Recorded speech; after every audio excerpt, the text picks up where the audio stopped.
Každý študent určite pozná pocit, kedy by to s tým štúdiom asi okamžite vzdal. Vidím to na vašich tvárach, že so mnou súhlasíte, ale ako už odznelo aj na omši, treba študovať a to je vlastne krédo nášho hostia, ináč by nebol držiteľom českého rekordu z najvyšší počet akademických titulov. To je klobúk dole. Aby toho nebolo málo, venuje sa aj štúdiu jazyka Esperanto, čo odporúča aj ako psychiatr predovšetkým svojim starším pacientom v rámci prevencie rozvoja demencie. Pôvodne chcel študovať literatúru na Akadémii muzických umení, nie sme však nejako ukrátení kvôli tomu, že svoje rozhodnutie potom zmenil, pretože má na konte viac ako 30 publikácií v češtine a slovenčine a tiež v ďalších jazykoch. Ak ich tu máte, určite vám ich rád aj podpíše a už som teda aj spomínal, že aj pokiaľ ich nemáte, ale máte o nich záujem, tak zo pár kúskov tu má, môžete si ich potom zakúpiť. Boli by sme tu ale do zajtra, ak by som menovala všetko, čomu sa náš host venuje, preto to už len zhrniem. Priatelia, o tele, duchu a duši a o tom, čo je normálne, nám povie viac psychiater, pedagóg, grécko-katolícky kňaz, profesor Jaroslav Maximilián Kašparu.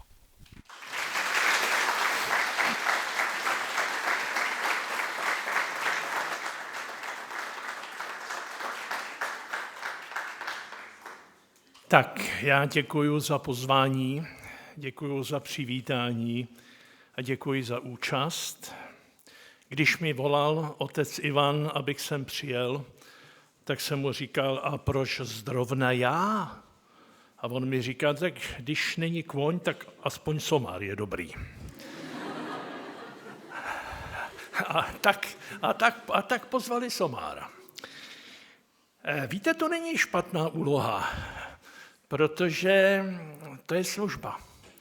Somár je k tomu, aby sloužil. A když tady vidím, že chcete sloužit, tak prosím, nebojme se být těmi somáry. Člověk se za to někdy stydí, byl by rád takovým tím dostihovým koněm. Ne, dostihový kůň přináší užitek tomu, kdo na něm jede, kdežto služba osla slouží mnohým. Vzpomeňte si na ten úryvek z Evangelia, kde Ježíš říká, helejte, jděte tam, je tam zavázané oslátko, přiveďte ho sem. A on, ten osel, nesl tedy Ježíše. Čili my taky buďme takovými osly a nesme Ježíše. Trošku se liší psychiatrické vyšetření od těch ostatních. Protože ostatní lékaři si to můžou zvěřit, zvážit, zrengenovat, kdežto s lidským psyché se toho dá zjistit málo. Nemáme na to rentgen, nemáme na to laboratoř, nemáme na to nic jiného, než to, co u člověka vidíme a slyšíme. Když už začnu tím tématem, které tu dneska máme, tak musím začít s Aristotelem a jeho pojetí člověka jako trojrozměrné bytosti, tělo, duše, duch. My jsme tak ztechnizovaní, až přetechnizovaní, že vyznáváme v medicíně většinou jenom to, co je tělesné. A to je bolest, to je zranění. Jako bychom opomíjeli ten zbytek, který se člověka týká. Já jsem velmi vděčný za to, co tady říkala paní magistra přede mnou, protože tam mluvila právě o tom, že musíme vidět u člověka i ty další hodnoty, než jenom je věk, diagnóza a u které pojišťovny je pojištěn. Takže pustíme se tedy do toho. Já vás prvně pozvu k rybníku. Je rybník, ve kterém umírají ryby. A tak rybáři, kteří je to ke škodě, zavolají nějakého ichtyologa, specialistu na ryby, a on řekne, nasypte do toho rybníka 5 pytlů toho, 5 pytlů toho a 5 pytlů tamhletý chemie. No jo, ale ty ryby umírají dál. Tak oni pozvou ještě lepšího ichtyologa, takového super anti kontra multi extra unikátního. A ten znovu říká, nasypte tam to a ryby umírají dál. A jde kolem starý sedlák a říká, chlapi, nechte tu chemii, vypusťte tu špinavou vodu, vyčistěte to bahno, napuste tam vodu novou a ryby budou zdraví. Je tohleto připomíná to, do čeho my jsme se dostali. My léčíme chemicky.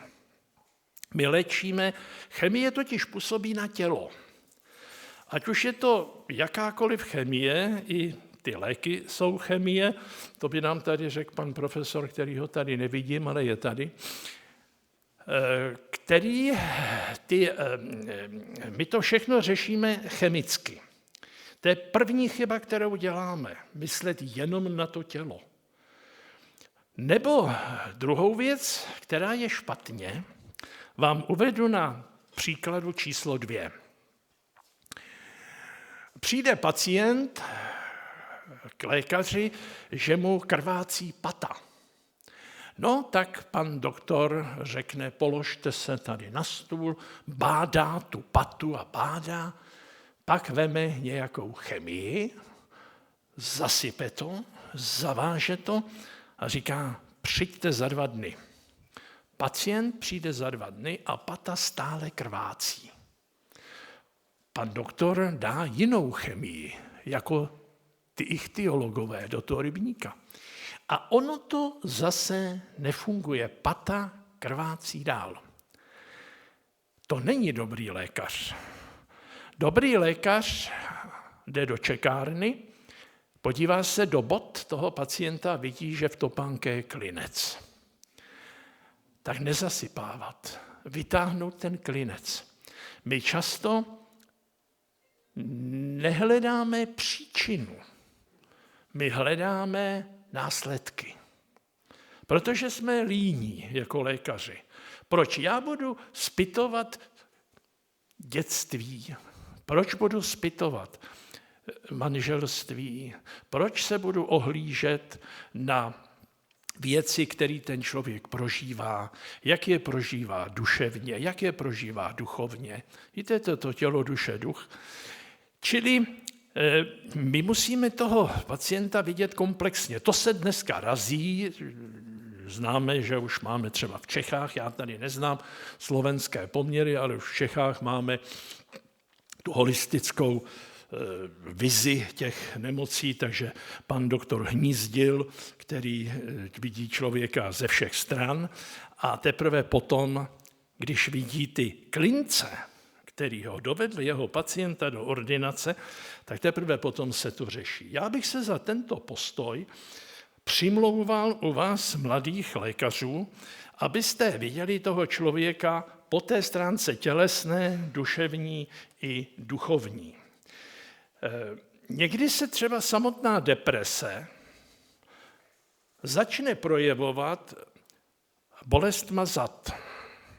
Tady kyčle, klouby, říká se tomu larvovaná deprese, která sice tady to bolí, ale jmenuje se to deprese, protože my na ty bolesti kloubů a bolesti zad musíme dávat antidepresiva.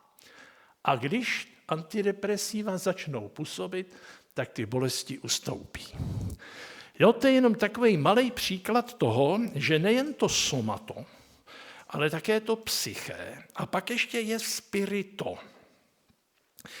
A to spirito můžu uvést další příklad.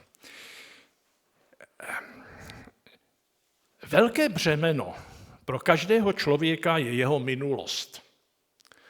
Opravdu minulost je břemeno. A břemeno táhne člověk na svém hřbátě a jde prostě tím životem a teď ta minulost se nakládá víc a víc a víc. Tak co se dělá s tou minulostí? Co s ní člověk udělá? No, tak jde k psychologovi a psycholog ho učí, jak na tu minulost zapomenout. Vymazat z paměti. Když to nepomůže, tak jde k psychiatrovi a psychiatr neučí, jak zapomenout, ale dá mu prášky na spaní. Ať ho to v noci nebudí. Jediná cesta je zbavit se minulosti a nedávat ji do rukou psychologů, psychiatrů, ale dát ji do ruky Ježíše Krista, protože ten tu minulost uzdraví. Ten první ji popře, ten druhý ji potlačí, ale Ježíš ji uzdraví. A to je ten rozměr spirituální. Tak teď už by nám mělo po tom krátkém mém povídání být jasné, že ten člověk skutečně má tělo, duše, duch. Tak a my neurotici občas sedíme, občas stojíme, tak já si teď na chvíli zase sednu, protože tam mám papíry. Já začnu citátama dvou moudrých lidí. A abych je ocitoval přesně, tak to přečtu. Největší chybou lékařů je, že se snaží léčit tělo, aniž by léčili duši. Protože tělo a duše jsou jedno. Nelze je léčit odděleně. Tak tím asi Platón před těmi léty to vystihl velmi dobře. A druhý citát mám od mýho oblíbeného anglického spisovatele Chestertona, který řekl, že obhajovat tradiční hodnoty má dneska přídech zločinu. A jedna věc, která vyžaduje nadměrnou odvahu, je hlásat přirozenost. Víte, kdyby ten Chesterton nenapsal nic jiného než tuto jednu větu, tak to byl genius. Ano, já to přečtu ještě jednou. Odvaha obhajovat tradiční hodnoty má dneska přídech zločinu a jedna věc, která vyžaduje nezměrnou odvahu, je hlásat přirozenost. Proto já raději mluvím o přirozenosti než o normalitě. Víte, normalita je od slova norma a normy se dají posouvat. Představte si, že výfukové plyny v autě mají určité škodliviny a jsou tedy povolené normy, které to auto nesmí překročit v těch výfukových plynech. No a když je potřeba, no, tak ty normy se zmenší nebo se zvětší, prostě ta norma se změní, kdežto u přirozenosti to nejde. Přirozenost je jednou daná. Já nemůžu dát rybičku do hnízda a ptáka do akvária. Tak mi zahynou oba. Takže toto je nepřirozené. A teď existují nemoci, které, jako bych řekl, mění tu normu, ale mají dokonce tendenci měnit přirozenost. Já myslím, že to je takový módní trend měnit přirozenost, dělat z nepřirozenosti přirozenost, čili změnit název a změnit obsah. Hledejme tedy příčiny. Já bych to uvedl jako takovou typickou záležitost, bych uvedl choroby současné rodiny. Na chorobách současné rodiny se dá dokladovat ta změna přirozenosti v nepřirozeno. Já rád používám nějaké příklady, tak tady jsem si vybral pro vás chorobu současné rodiny. Ta prosím není tělesná, ale je duševní a duchovní. Tak, začnu znovu Chestertonem a jeho jednou povídkou, kterou možná někteří, kteří ho čtete, tak ji znáte. Hovoří o tom, že v jedné jednom městečku malém stála na náměstí plynová lampa. A vždycky ten ponocný šel a večer ji zapálil ten plyn, ráno to zhasnul. Ale byli tam taky starosta a byli tam ty radní na radnici. No a ty se rozhodli, že ten sloup zbourají. Ten jeden byl majitel sběrných surovin a chtěl to železo. Druhý byl zástupce elektrárenské společnosti a chtěl to z plynu převést na elektriku. Třetí z těch radních byl alkoholik a potřeboval ty měděné trubky na pálení slivovice. Čili každý z nich měl nějaký důvod ten sloup toho osvětlení zbourat. Jenom ten starosta z toho neměl nic. Tak to bránil, otevřel okno a tam šel místní kněz. On mu říká: pane faráři, nejste sice člen rady, ale přijďte sem na naší schůzi, něco tady projednáváme. Tak ten kněz tam přišel, oni mu řekli, že chtějí zbourat a on říká: pánové, nehovořte tady o železe, mědi ani elektrice, ale uvažujte o smyslu světla. No to se jim nelíbilo, to brali jako náboženské řeči. A my tady žádný náboženský řeči, smysl světla, co to je. Našli a zbourali to. A o čem se mohli dohodnout za světla? O tom se museli poprat za tmy. A já mám dneska dojem po své 50leté psychiatrické zkušenosti, letos je to přesně 50 roků, co jsem otevřel ordinaci a řekl jsem do čekárny, tak pojďte první. Takže za těch 50 let to můžu srovnávat. Můžu to srovnávat právě z toho pohledu, co my tady všechno zášíme. A jako lékaři tohle nesmíte dopouštět ve své praxi. Zhašíme lampy zdravého rozumu.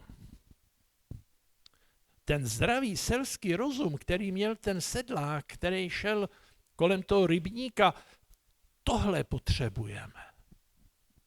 Vidět věci přirozenou cestou. V zemi, kde má každý druhý občan maturitu a každý třetí nějaký ten vysokoškolský titul, neříkám, že má u toho vysokoškolské vzdělání, tak se věří nepokrytě na majský konec světa, průchod naší planety galaktickým pásmem bez energie, věří se v léčebnou sílu kdejakého kamene. Pomocí channelingu se můžete spojit se světelnými bytostmi, kosmickým průvodcem, archetypálním božstvem, můžete proniknout do absolutní reality a prapodstaty vlastního vědomí. Nůžky ve vztahu iracionality k logickému uvažování se začínají do šeriku a ozevírat. O naší zemi české se říká, že je nejateističtější zemí v Evropě. Není to pravda. Na jedné straně se sice zavírají křesťanské kostely, ale na druhé straně rostou astrologové, převtělovači, vykladači karet. Ano, čili tam je víra, ale ne křesťanská. To je to zhasínání zdravé tradice. My jsme se dostali do situace, že bychom se měli stydět. U nás se vytratil stud, hamblivost. U nás už nic není hamba. My se stydíme za to, čím bychom se měli chlubit a chlubíme se tím, zaž bychom se měli stydět. To je ta otázka zdravé tradice a otázka zdravé víry. Zhasčíme taky lampy zdravých mezilidských vztahů. Víte, ono v psychiatrii, jak jsem už řekl na začátku, se diagnostikuje podle toho, co slyším a co vidím. Kdybyste mi kladli, prosím vás, otázky na konci přednášky z pléna, tak mluvte trošku hlasitějc. Covid mi snížil sluch o 30%, takže mluvte hlasitějc. To se stalo jednomu dědovi starému, který taky špatně slyšel a přišel k doktorovi a říká: pane doktore, já špatně slyším. Doktor ho vyšetřil a říká: dědo, to máte z toho, že pijete alkohol. Jestli nepřestanete, tak ohluchnete úplně. A děda říká: pane doktore, nepřestanu. Ono je pořád lepší to, co piju, než to, co slyším. Tak a teď pojďme, já tedy vyšetřuju to dítě, protože já jsem také dětský psychiatr i dospělý, já mám tu klientelu od kolébky až po krematorium. A ptám se těch dětí, o čem je život. Jo, tak takový, já nevím, kluk ze 3. třídy, ty, tak o čem to je? A on říká: no, tak o té škole, tam mi nejde ta angličtina a o tom, že bych chtěl bicykl a o tom je život, že mě nebaví, já nevím to nebo ono. Když se zeptám střední generace, o čem je život, tak říkají: no, o tom, že nemůžeme sehnat bydlení a že jsem přišel o práci. Střední generaci nějaký bicykl nezajímá. A když se zeptám v domově důchodců na stejnou otázku, o čem je život, tak to slyším jenom nemoci. O cukrovce, o artróze, prostě o všem možným, ty zase nezajímá angličtina. Čili každá ta věková skupina má svoji pravdu. Ale všechny generace, všechna vyznání, všechny barvy pleti mají jediný, o čem je život, a to je o vztazích. Celý lidský život je o vztazích. Už když se spojí spermie a vajíčko, tak to spojení se uhnízdí v té maternici, tak už tehdy navazuje to dítě vztah s matkou. Pak se narodí, navazuje vztah s otcem a s rodinou, pak ho vyvezou ven, v kočíku navazuje vztah s obcí, která se chodí do kočíku dívat, no a pak nastávají vztahy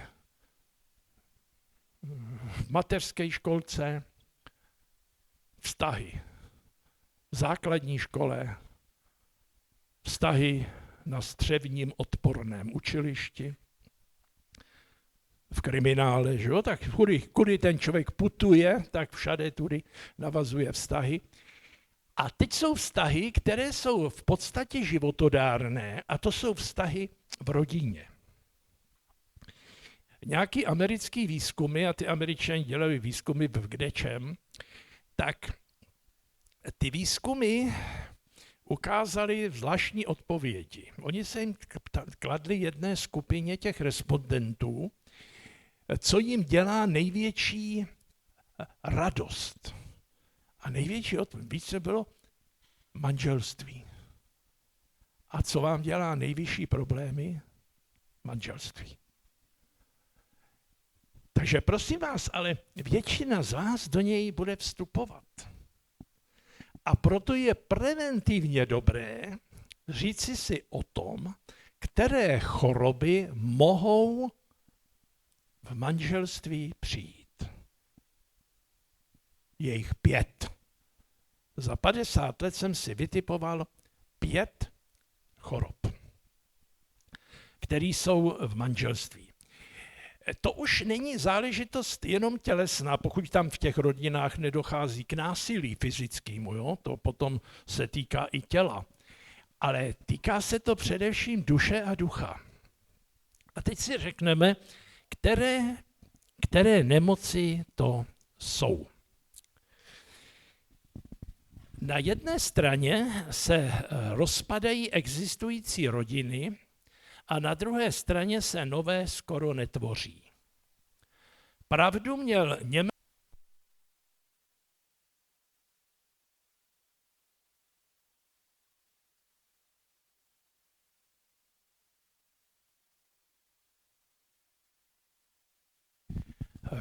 měl německý filozof Martin Heidegger, který řekl tuto větu. Moderní technika překonala všechny vzdálenosti, ale nevytvořila žádnou blízkost. Moderní technika překonala všechny vzdálenosti, ale nevytvořila žádnou blízkost. Čili tatínek sedí v obejváku před televizí, ví, co se děje v Tararingapatamu na druhém konci planety, ale neví, co se děje v duši jeho dítěte ve vedlejším dětském pokoji. Odcizení. Takže já to vidím na Vánocích. Já si ještě pamatuju, kdy neexistovalo, aby na Štědrý den byla otevřena nějaká restaurace. Lidi na Štědrý den byli doma, večeřili spolu. Komunita, společenství. Dneska u nás, nevím jak u vás na Slovensku, a u nás v Čechách, rok od roku je více a více restaurací otevřených na Štědrý večer. Ptal jsem se jedné mojí klientky, toxikomanky, říkám, děvče, tak kde jsi byla? Na Vánoce. Ona říká, no na Štědrý večer, k tátovi jsem nemohla, ten má blbou přítelkyni, k vámě jsem nemohla, ta má blbýho přítele. Tak jsem byla s klukama v restauraci. A já jsem říkal, bylo jenom pivo. Byla i marihuana a pervitin. Vidíte, tady je příčina. Rozpad těch rodin. Ať už je z jakého důvodu. A my zhasínáme tedy jeden ten světlonosný kandelábr za druhým a v tomhletom žijou naše rodiny. V té tmě.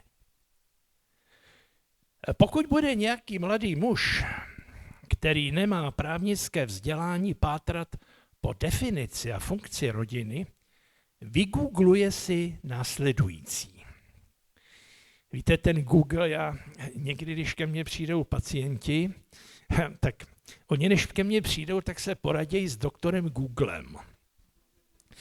Na to budete narážet taky, jo? Tak tuhle přišla jedna maminka a říkala, helejte, on má to a to a to a to. Já povídám, a vy už jste něho někde vyšetřoval? Ne, to mám z televize. Já jsem říkal, aha, a z Google jsem si vygooglovala, co mu je.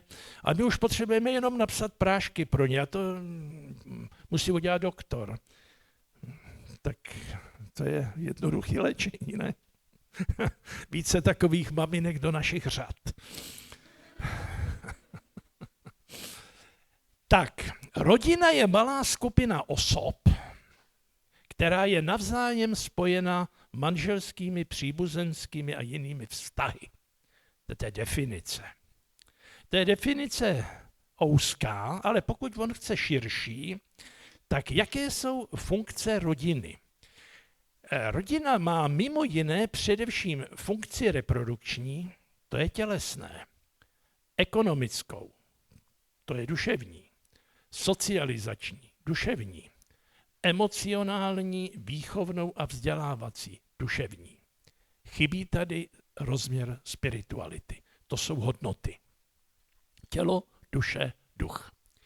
Připočítá-li k tomu onen mladý muž ještě různé mikrofunkce a nanofunkce rodiny, dojde k závěru, že je nejlepší se neoženit. Současná rodina je vážně nemocná a netrpí jenom jednou chorobou, ale můžeme hovořit o takzvané polymorbiditě, čili o vícečetné chorobnosti. Dovolím si na tomto místě předložit názvy a projevy 5 nemocných, kterými trpí současná rodina. První nemoc. Atrofie vazivové tkáně. Pokud by kostra člověka byla postavena jen z kvalitních kostí a dobrých kloubů bez pojivové tkáně vaziva, rozsypala by se stejně jako dům postavený sice z kvalitních cihel, z kvalitních kvádrů, z kvalitního cementu, ale chyběla by tam malta. Malta je to pojivo, ano. Čili my máme postavený samý poradce. Poradce předmanželský, manželský, pomanželský, předrozvodový, rozvodový. To u nás je, co ulice, to poradce. Ale nikde neslyšíte ten rozsah spirituální. Všude slyšíte jenom ten rozsah ekonomický, socializační, emocionální, výchovný, vzdělávací. Čili ta atrofie i naše rodina je postavena na promyšlených základech, právních i psychologických, ale ony jednotlivé stavební dílce, jako ty kosti, nejsou spojeny kvalitní nebo vůbec žádnou maltou, oním pojivem, které udržuje jednotu srdcí. V první řadě nám chybí v rodinách společenství stolu. Když jsem ještě připravoval snoubence na církevní sňatek, tak jsem jim kladl nejrůznější otázky. Pamatuju si 2 odpovědi. Povídám té jedné dvojici, vy jste věřící? A ona neříkala nic. A on povídá, jak kdy. Čili v pondělí a ve čtvrtek ano, v úterý a v sobotu ne. Pělte, jak kdy. A druhá otázka byla, která část nábytku je nejdůležitější v bytě. Postel. Nikoliv. Stůl. Protože stůl, to je ta malta. To je to pojivo, které drží dohromady.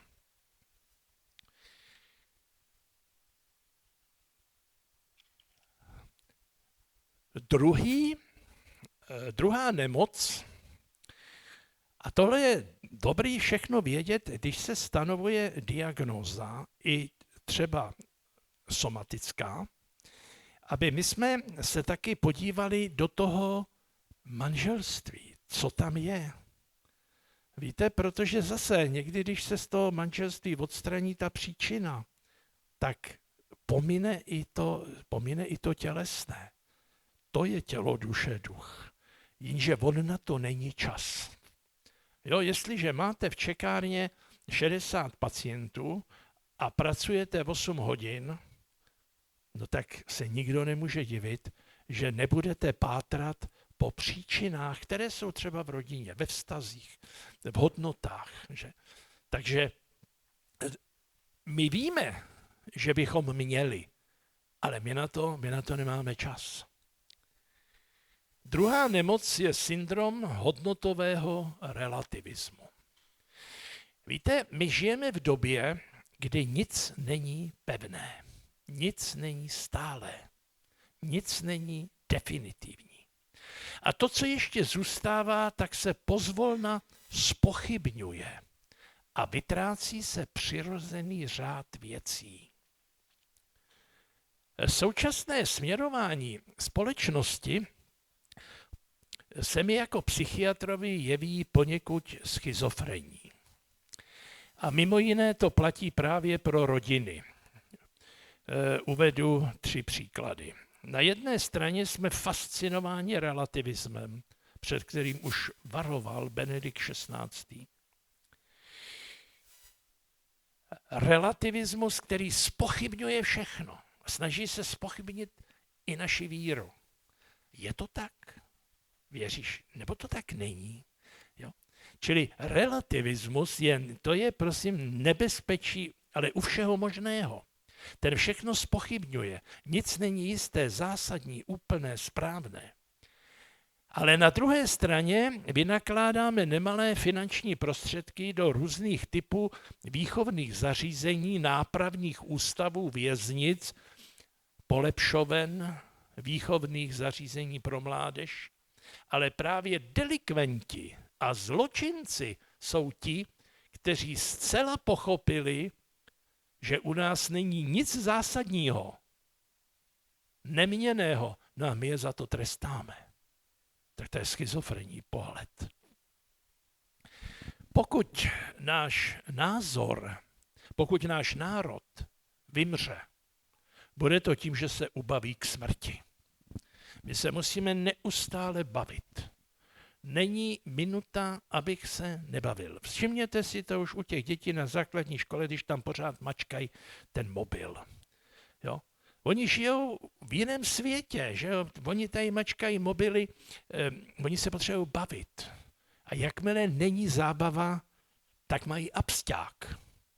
A znovu jdou po tom, co je odvede z toho reálného života, z toho reálného světa do toho virtuálního.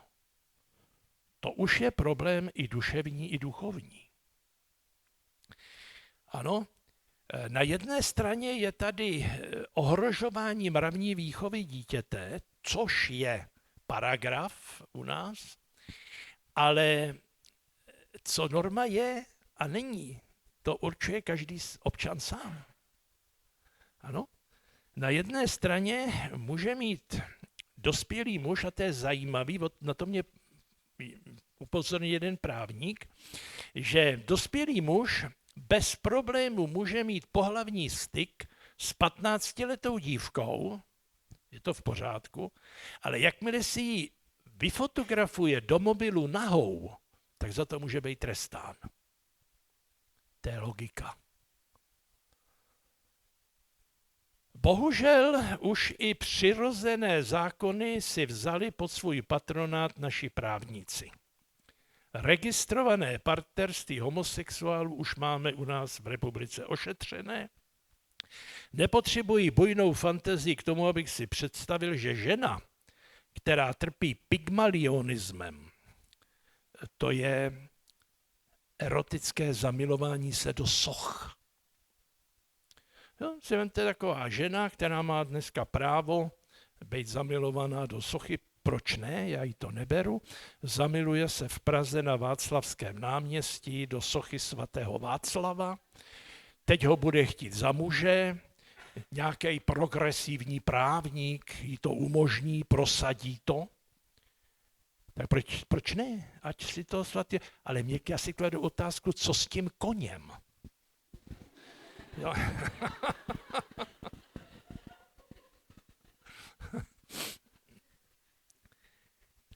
Tak, pojďme dál. Další, do toho relativismu, prosím vás, patří tohle.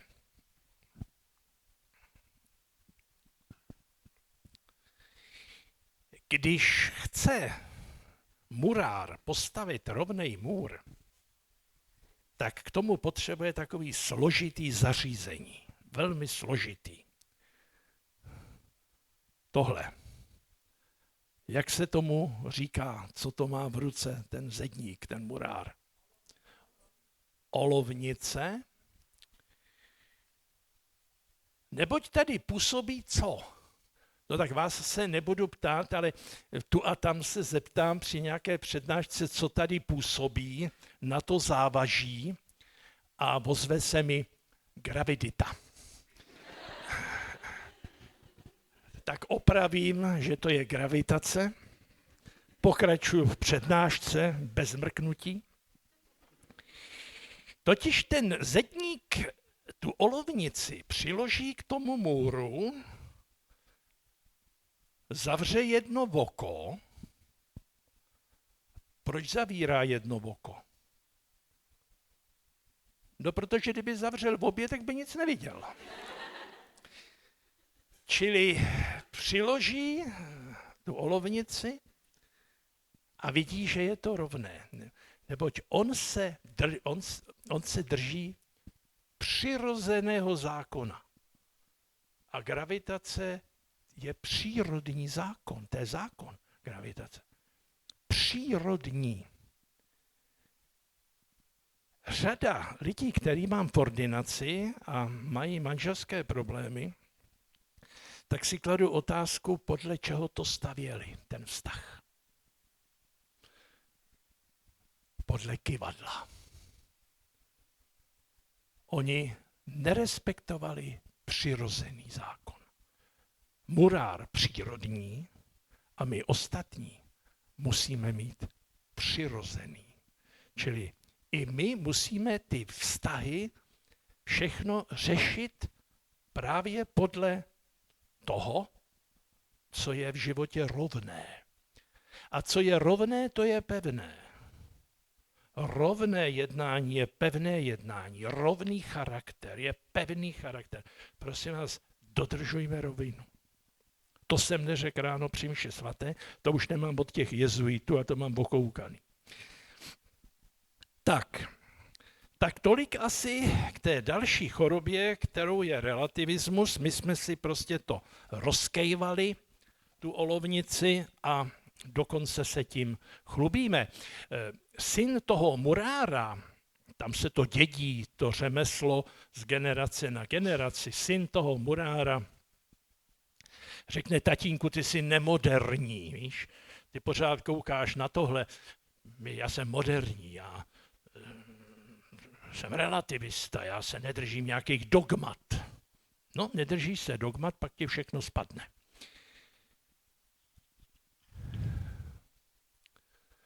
Tak, další chorobou je syndrom záměny prostředků a cíle.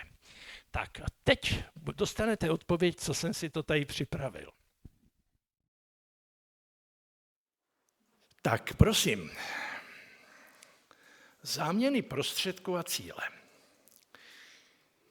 Tak toto charakterizuje muže. Toto charakterizuje ženu. Žena, to je květ. Muž, třeba alkoholik.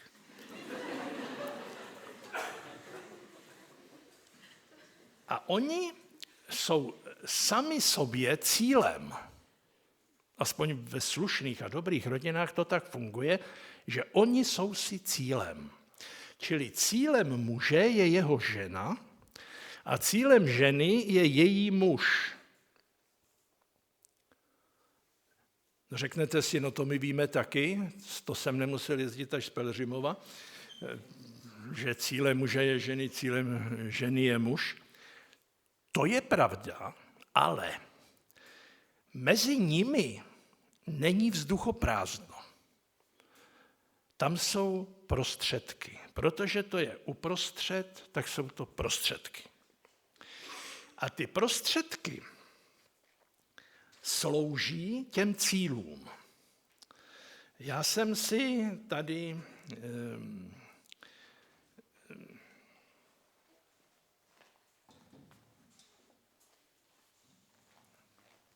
ještě jsem zapomněl jednu věc. Tak.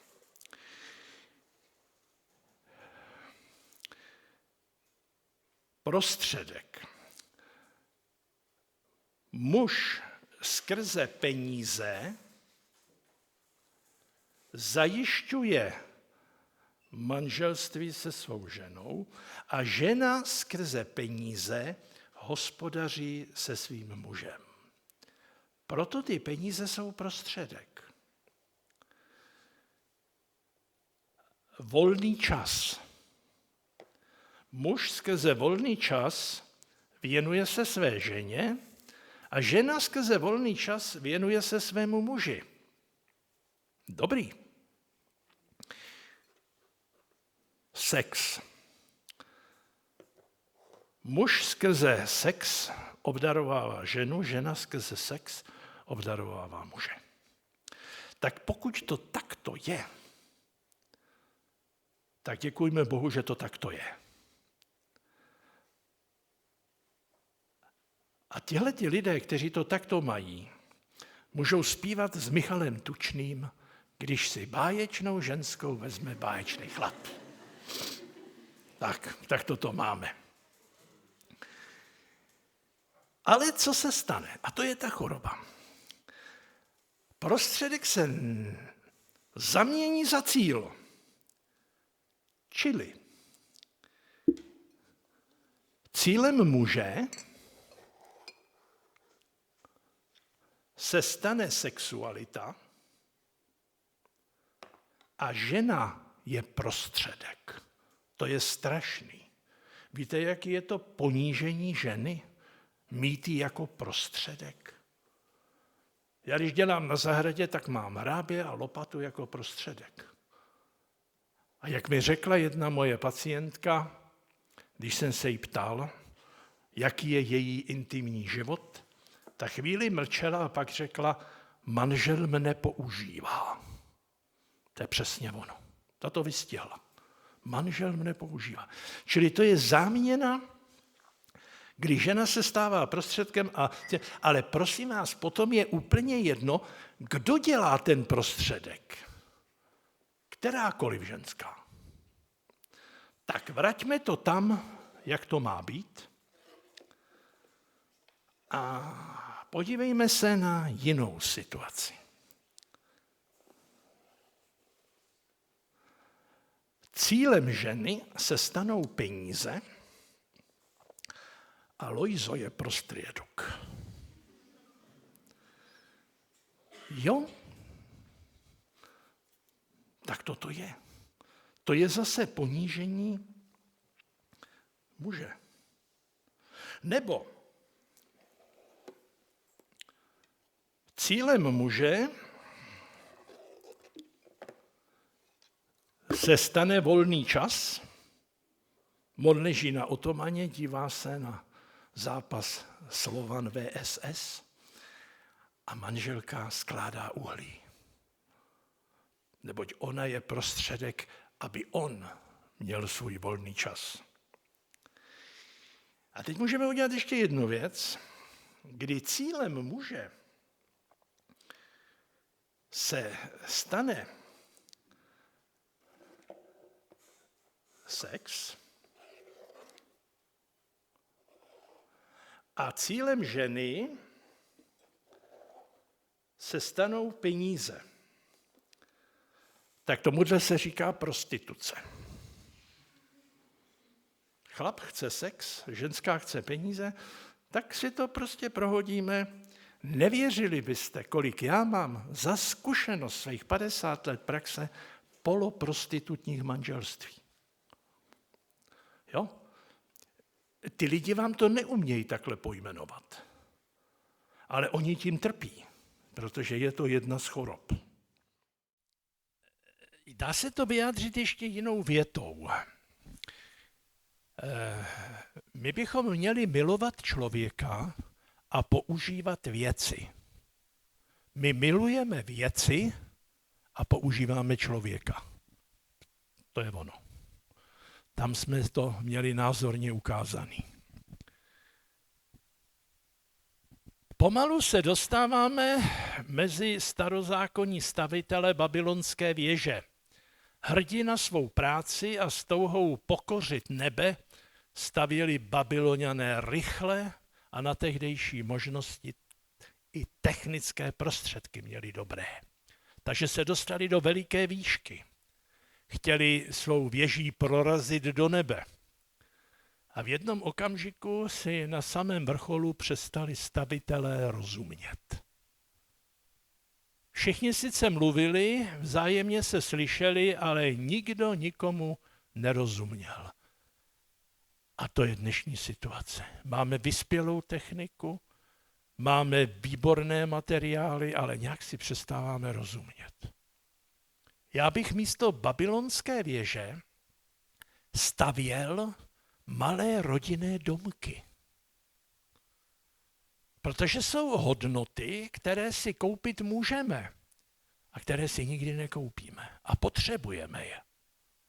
Můžeme si koupit dům, ale nekoupíme si domov. Můžeme si koupit postel, ale nekoupíme si klidný spánek.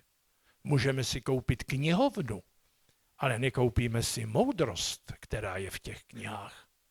Můžeme si koupit kříž na zeď, ale nekoupíme si Krista. Můžeme si koupit přítelíčka, ale nekoupíme si přítele. Můžeme si koupit ženu, ale nekoupíme si její lásku. Rozlišujme tyhle věci. A stavme malé domky, kde budeme mít právě ty hodnoty, které se nedají koupit.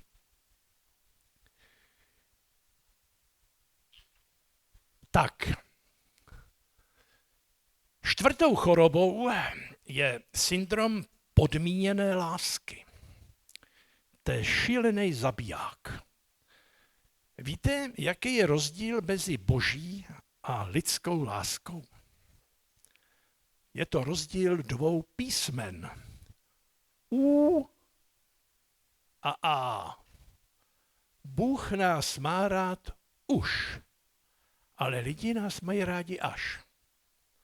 Bůh nás má rád už s těma našima slabostma, nedokonalostma, s těma hříškama, které Pán Bůh nás miluje už. Ale lidi až. Až dokážeš to, co na tobě chci, budu tě mít ráda. Až uděláš to, co chci, budu si tě vážit. Až tak to tady, jo, tamhle, prosím, to jsme viděli, že jo, cílem je peněženka. Jo, Lojzo, já tě budu mít ráda, až tu peněženku naplníš 3krát víc než soused. Takže podmíněná láska, pozor na to. Jo. Jednou mi přivedli ze školy holčičku asi 10letou, 4. třída, tam takový disociativní stav, že to dítě bylo jako automat, nemluvilo, jenom před sebe hledělo, tak mi to trvalo asi půl hodiny, než jsem jí rozpovídal, o co šlo. O podmíněnou lásku. Rodiče byli rozvedeni, táta byl alkoholik, krobián, psychopat a všechno možný, celá učebnice psychiatrie. A ty rodiče se rozvedli, ona byla ta holčička s maminkou a maminka jí říkala, až budeš mít 1 a 2 ve škole, až, budu tě mít ráda a budeš moje holčička. Ale jak mi nepřineseš horší známku, tak tě dám tátovi. Strašný. Ta holka dostala ten den ve škole 2 4. Ona na lepší známku neměla. A najednou jí došlo, že ztrácí lásku matky a jde ke krobiánovi. Já jsem si tu maminku zavolal a když jsem si s ní povídal, ona byla stejným způsobem vychovávána. Ona neměla jiný model, než model až. Tak, 5. chorobou, já se musím podívat, prosím vás, kolik je času, protože starý Churchill říkával, že řečník má vyčerpat téma, nikoli posluchače. Tak už se koukám, že už jako budu nějak zatáčet ke garáži. Syndrom hodnotové reverze. To je další choroba. Když ještě v našich zemích žili křesťané, rozlišovali 7 hlavních hříchů. Pýchu, lakomství, závist, hněv, smilstvo, nestřídmost, lenost. Tak, ale postupem času se jejich obsah proměnil do dnešní podoby.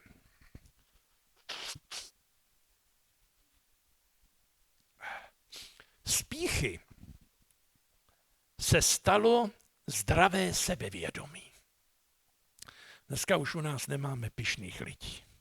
A všichni jsou zdravě sebevědomí. Stačí to jenom přejmenovat. No, z lakomství se stal zákon ekonomiky. Nestřídmost, další hřích, se povýšila na vyšší životní úroveň. Závist je boj o spravedlnost.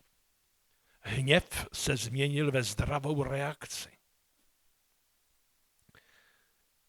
Smilstvo, to je prevence proti neurózám. Lenost se proměnila v tendenci odkládat věci. Dneska se tomu říká prokrastinace. odkládání. Má prý to být podle WHO diagnoza. To bude dobrý, jo? Potom už manželka nebude mít doma línýho lenocha, ale chudáka nemocného muže.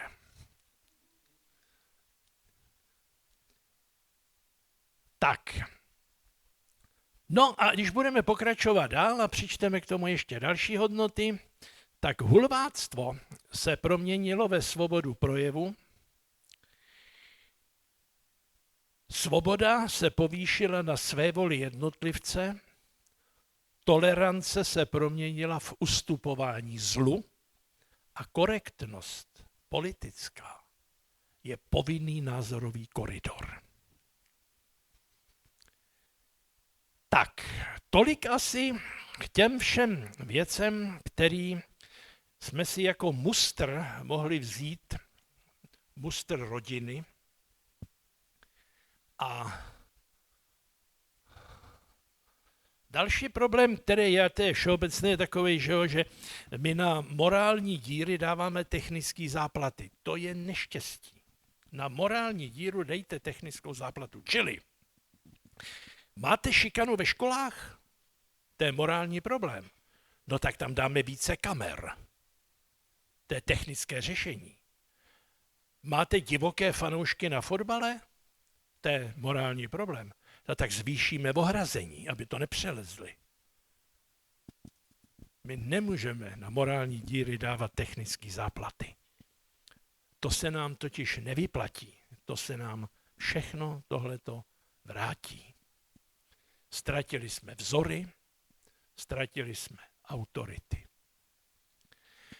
Já jsem jednou napsal do jednoho časopisu takové shrnutí mých zkušeností s mladými lidmi. A ptal jsem se jich. Máte domov ve sjednocené Evropě, možnost registrovaného partnerství, máte neomezené možnosti cestování, přes 100 televizních kanálů. Já se někdy nedivím, proč se tomu říká kanál.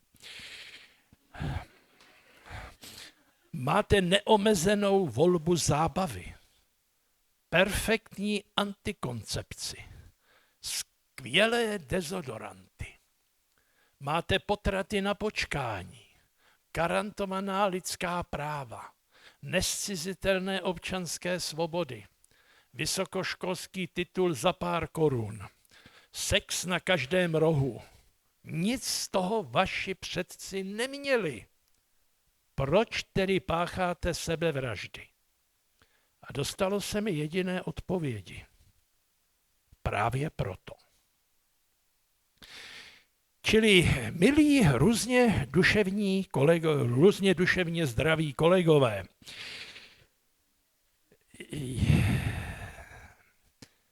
téma se nedá vyčerpat, protože je velmi široké. Já jsem to zúžil a já vám všem přeji, abyste byli dlouho a neobyčejně duševně zdraví a v případě, že by tomu tak nebylo, obraťte se jinam, já už nefunguju.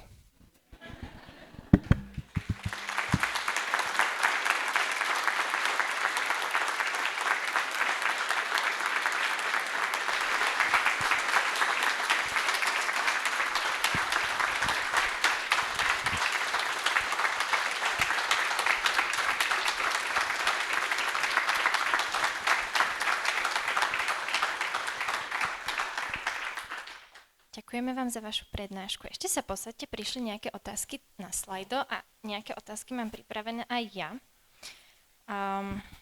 Ja začnem tu najprv tou svojou. Ak by ste sa mali predstaviť iba jedným slovom, kým ste? Jak bych se měl představit jedním slovem? Jedným slovom. Iba jedno. Vieme teda, že je ich riadne veľa. Dalo by sa tu asi aj do rána opisovať celý váš život a čo máte za sebou a všetky vaše úspechy a tak ďalej, ale ako sa vnímate vy možno jedným slovom? Člověk. A kdybych to měl dodat,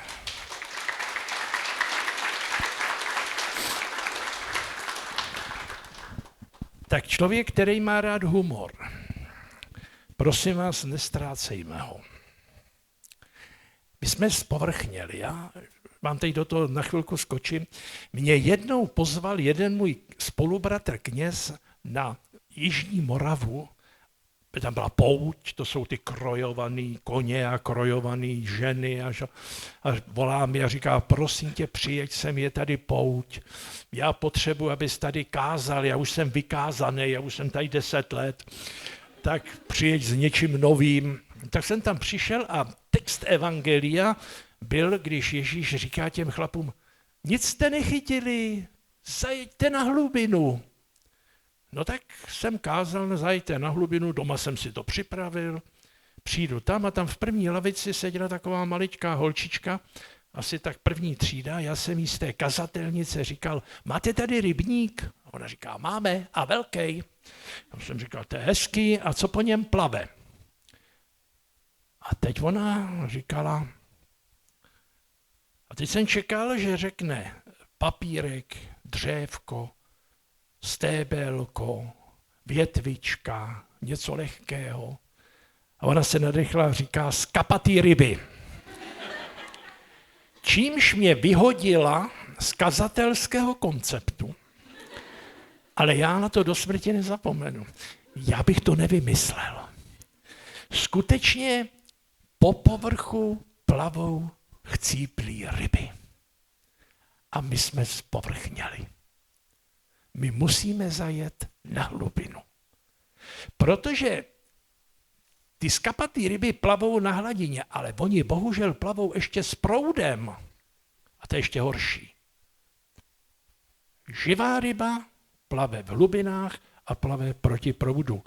Čili nesmíme zpovrchnět, já už jsem to tady říkal ráno, čili člověk, který má rád humor a nechce zpovrchnět, to je širší. Ako žiť zdravý vzťah v dnešnej dobe? Ako? Ako žiť zdravý vzťah v dnešnej dobe? Na to jsem tady odpovídal celou tu dobu.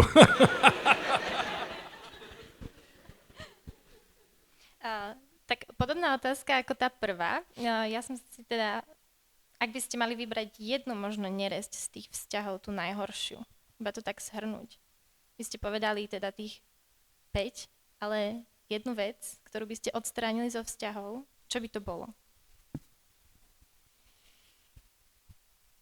Vzpomínám si na jednoho filozofa, ale teď mu nemůžu přijít na jméno. Toho se ptali podobně, co by udělal, kdyby měl absolutní moc nad celým světem. A on řekl, v první řadě bych všem slovům vrátil jejich pravý význam. A láska by si to zasloužila jako první. A já jsem stejné krevní skupiny.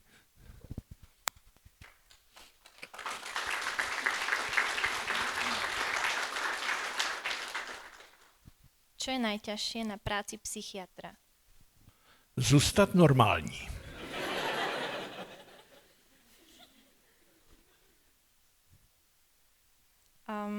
Viac menej, vy ste sa venovali skôr, alebo teda smerovali ste tú prednášku na vzťah v manželstve. A ja som v jednom z vašich rozhovorov počula, že ste povedali, že máte veľa kamarátov, ale zo pár priateľov. Chcela by som sa opýtať, ako vlastne vnímate možno počas tej svojej 50-ročnej praxe, ako sa zmenili priateľstvá a aký vplyv to má vlastne na psychiku ľudí? Já myslím, že všechny lidské vlastnosti jsou stále stejné. Vzpomínám si na českého herce, hluboce věřícího katolíka, profesora Lukavského. Možná ho znáte, on už zemřel. A ten říkal, že když čte Pašije, takže jsou tam úplně všechny lidské vlastnosti.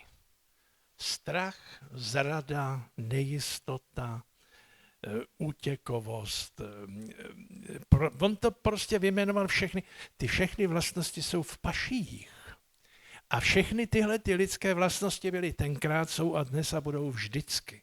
Čili budou lidé, kteří budou, a teď jsem ty vlastnosti tady vyjmenoval, zbabělí, zlí, nekritičtí a tak dál. Takže nemůžeme čekat, že by se v tomhletom směru něco vylepšilo jak dnes, tak do budoucnosti. Ale rozlišujme právě mezi známými a mezi přáteli. Víte, známých máme desítky, stovky. Všechny lidi, který znám, tak jsou známí. Ale kamarádů už mám míň. A přátelů ještě míň. Protože přítel je něco, co je opravdu intimního. Kdežto můj známý je, mám ho stejně rád, ale ne všechno bych před ním řekl. Ne ke všemu bych se přiznal. Protože pravý přítel je ten, který přichází, když všichni odchází. Ďalšia moja otázka mala byť, čo si najviac vážite na tých priateľoch, ale viac menej ste... No právě si na nich vážím toho, že přichází, když všichni odchází. Hovoríte svojim pacientom o Bohu? Asi mojim pacientům hovorím? Hovoríte svojim pacientom o Bohu? Podívejte se, některým ano, některým ne.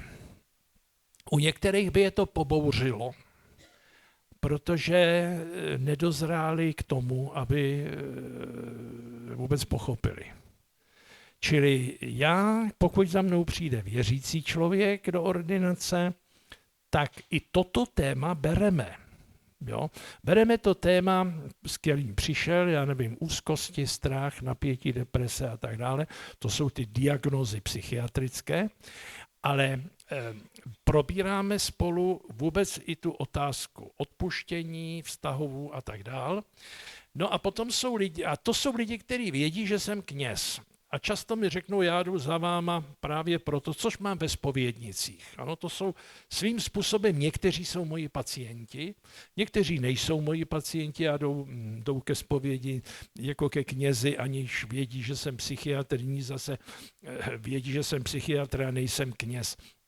Čili tohle je otázka velmi delikátní a je potřeba v těchto věcech rozlišovat. Takže s některýma mluvím, s některýma nemluvím. Máte pacientov, u ktorých ste možno vycítili, že sú takí otvorenejší a že ste to otvorili a vlastne priviedli ste ich k tej viere? Ano, já mám řadu konvertitů. Já sám jsem taky konvertita. Já jsem vyrůstal v nevěřící rodině, v nevěřícím prostředí, čili já rozumím ateistům. To je úžasná věc, být původně ateista, protože jim rozumím. Jo, těm jejich námitkám a těm jejich invektivám a tomu všemu, co tam je, protože jsem byl taky takový. Takže mám konvertity, dokonce teď mám jednoho úžasného konvertitu, který byl svého času ideologický tajemník komunistické strany. To považuji za velkou rybu, kterou jsem chytil v hlubinách. takže ano, pak mám ještě jiné, víte, ale my nesmíme Bohem strašit. Bůh musí být naděje pro člověka a ne strašák. A řada lidí tohle neumí, že Pán Bůh tě potrestá. O tom tady mluvil včera Vladyka, tak to nebudu opakovat. No. Mne teraz vlastne napadlo, keď ste povedali, že bývalý komunistický pohlavár je vaša veľká ryba, tak z toho vyplýva to, že možno aj ľudia, ktorí na prvý pohľad sú tie mŕtve plávajúce ryby na povrchu, takže nimi nemusia byť, že vlastne. To by som tam tak možno zarezonovala. Ano, oni plavou bruchom hore, neboť nejsou mrtví, ale pouze v agónii. Jo, takže když je dáme na boží áro, tak se nám zobuděj. Prečo je podľa vás tak veľa detí s chorobami ADHD, autizmu a podobne? Vy tomu věříte? Že je to ADHD? To jsou nevychovaní spratci. Z 80% těch skutečných ADHD je 20%. Ale dítě, který je netknutý výchovou, je to dítě zlé, nemá žádný zásady, žádný chování, tak ho přivede maminka s tím, že je ADHD, zase si to vygooglila, jo. Takže maminka přijde a rovnou mi řekne, on má ADHD, já ho vyšetřím a říkám, paní, nemá. Tak jde jinam. Ale ona nemá kam. Psychiatři u nás nejsou. Takže víte, ADHD, to není tomu tak vždycky.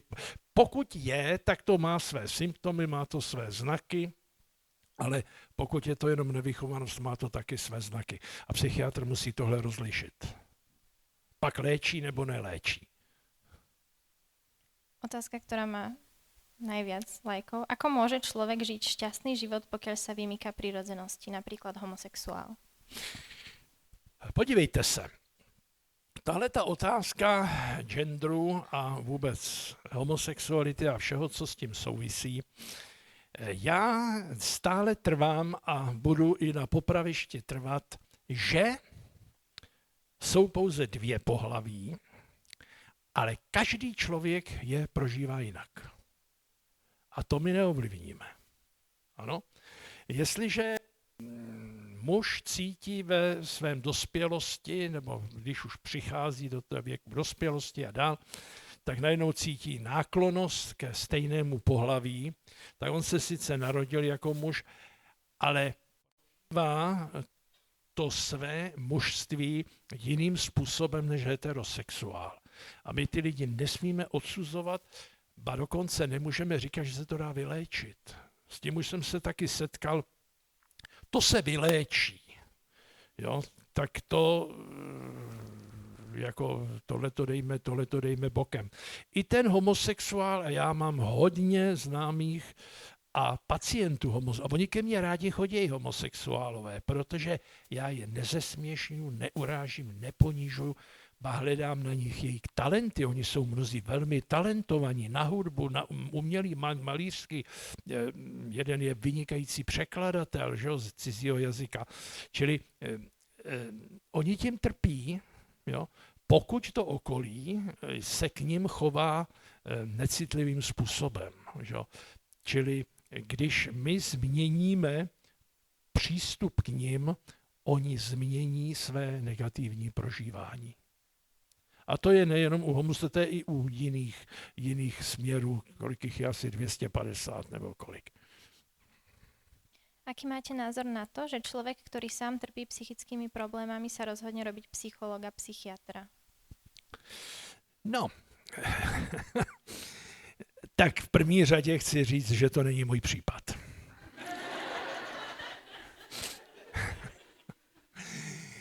Víte, není rok, aby mi na ordinaci nezaklepala nějaká děvenka a říká mi, já si jdu půjčit knížky z psychologie. Odmaturovala jsem a budu studovat psychologii. Potřebuju nějaké knížky na přijímačky. No a já mám takový dojem, že ona to bude studovat proto, aby pomohla sama sobě. Jo. Ona má problémy, ona je nevyrovnaná, ona je nezralá, ona trpí komplexem méněcennosti. Ten komplex méněcennosti je velmi rozšířený mezi mladýma lidma, ale úplně zbytečně. Jo. Spousta mladých lidí je zakomplexovaná. Já jsem malá, já jsem silná, já nosím okuliare, že jo, já nejsem jako Twiggy, že jo, já nejsem jako ta. Prosím vás, nesrovnávejme se s nikým. Jsme originál. Já jsem jednu ženu léčil psychoterapií, ona měla komplex méněcennosti a to vám vytvoří rodiče. Jo? Tam pozor na rodiče, nebo až budete rodiče, pozor, prosím vás, na to nevyrábějte svým dětem komplexy méněcennosti. To je takový to, když tatínek sedí, že jo, luští křížovku a přijde za ním 4letý chlapec a říká, tatínku, já ti něco řeknu, a táta řekne, prosím tě, neotravuj takový hlouposti, když jsi hloupej, když jsi malej, že jo. To je to ponižování, že jo.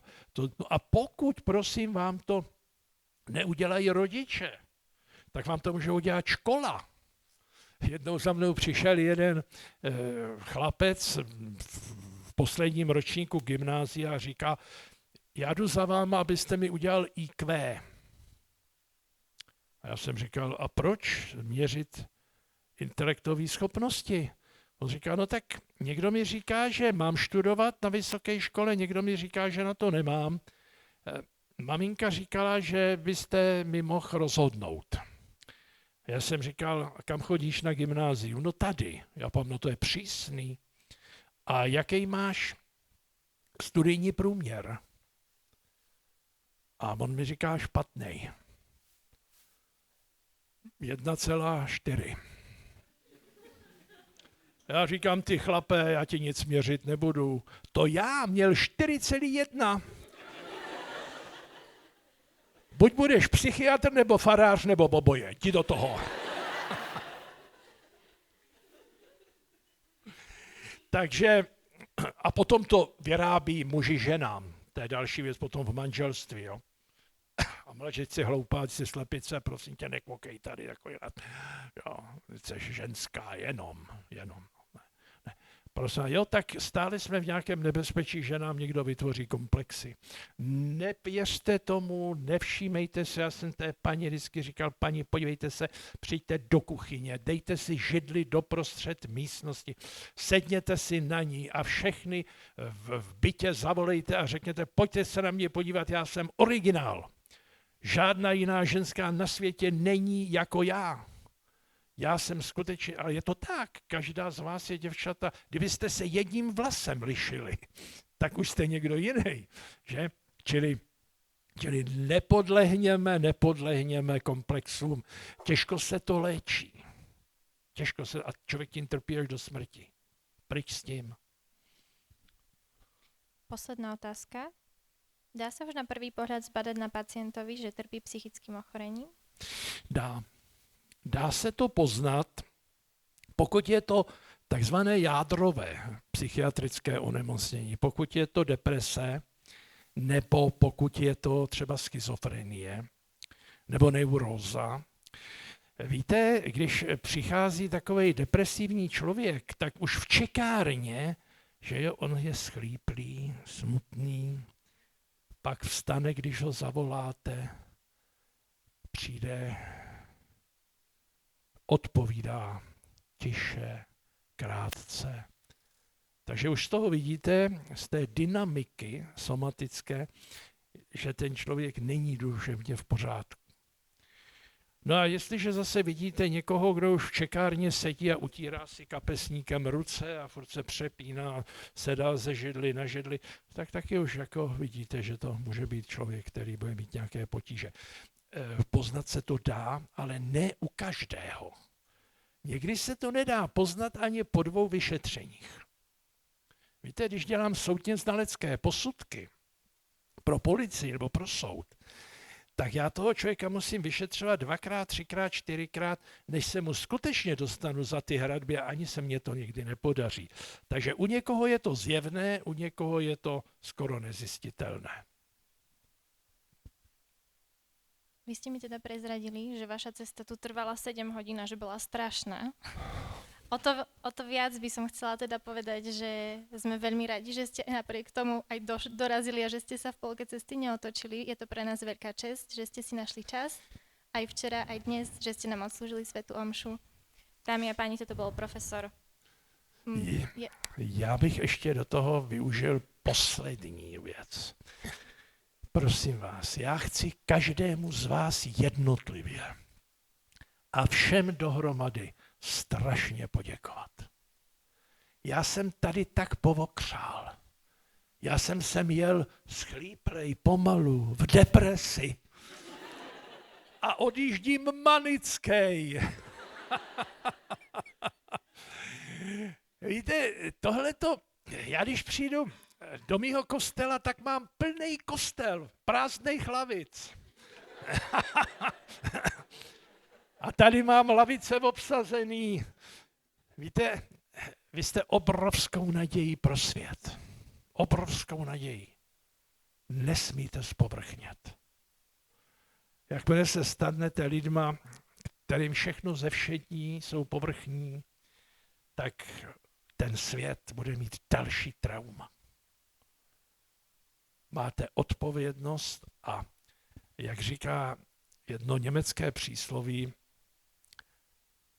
dar je také úkol. A vy jste byli obdarováni vírou. A to je obrovský úkol. Až do posledního vzdechnutí. Takže vzhůru do toho.